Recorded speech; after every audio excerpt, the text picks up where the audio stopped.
मुख्यमंत्र्यांच्या आदेशाने आणि प्रयत्नांनी श्रीमती आशावरी संतोष जगदाळे यांना महापालिकेत नोकरीचं नियुक्ती पत्र माननीय महापौरांच्या हस्ते आम्ही मगाशी दिलं।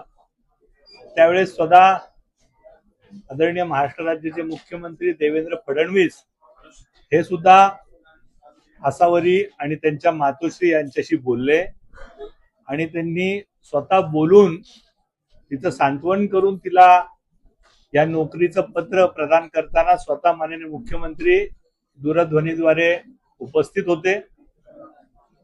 मी आसावरीला विनंती करतो की तिने तिच्या भावना या ठिकाणी व्यक्त कराव्या। मी हुतात्मा संतोष एकनाथ जगदाळे यांची मुलगी। माझ्या वडिलांना दुर्दैवी मरण आलं पहलगामच्या हल्ल्यात आणि त्यानंतर सरकारने मला शासकीय सेवेत रुजू करू अशी एक प्रॉमिस दिली होती। त्याच्यामध्ये आज तो दिवस आहे। आज माझ्या हातात माझं ऑफर लेटर आलंय आणि त्यासाठी सर्वात जास्त मी आभार मानेन ते सीएम साहेबांचे, कारण त्यांनी खूप पाठपुरावा केला त्यासाठी आणि स्वतः त्यांनी GR मध्ये पर्सनली लक्ष घालून तो इथे पाठवला आणि कमिशनर साहेबांचे पण आभार मानेन, कारण त्यांनी पण खूप क्विकली या सगळ्या प्रोसेसमध्ये लक्ष घातलं आणि फार हेल्प झाली त्याच्यामुळे आणि आज माझं लेटर हातात येतं। मी एकनाथ शिंदे साहेबांचे पण आभार मानेन, कारण त्यांच्या विशेष बाब या पत्रामुळे आज मला जॉब मिळतो।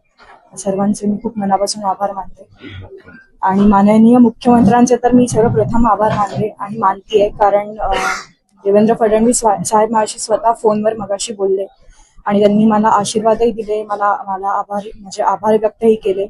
त्यांनी खूप पाठपुरावा केला माझ्या या जॉबसाठी, त्यामुळे मी त्यांचे खूप मनापासून आभार मानते। त्यांच्यापर्यंत हा व्हिडिओ पोहोचला तर साहेब खूप खूप आभार, तुमच्यामुळे आज खूप मोठं काम झालं। पण आभार मी आज मानू इच्छिते, ह्याच्यात मी त्यांची नावं सांगेन की माझ्या या पूर्ण 11 महिन्याच्या प्रोसेसमध्ये मला अनेक लोकांची मदत झाली। त्याच्यामध्ये मेधाताई कुलकर्णी आहेत, आमच्या इथे नगरसेवक आहेत राजाभाऊ बराटे, सुशील मिंगडे साहेब, त्या सर्वांची पण मला खूप मदत झाली। सर्वात प्रथम जेव्हा माझं लेटर बनत होतं तेव्हा आपले मुरलीधर मोहोळ अण्णा, त्यांचे पण मी खूप खूप आभार मानेन, कारण या सर्वांच्या आशीर्वादाने मदतीने मी आज इथे पोहोचू शकले। आणि सर्वात मोठं जसं मी पहिलं सांगितलं की साहेबांचे, देवेंद्र फडणवीस साहेबांचेच याच्यात खूप महत्वाचा रोल आहे, तर मी त्यांचे पण खूप आभार मानते।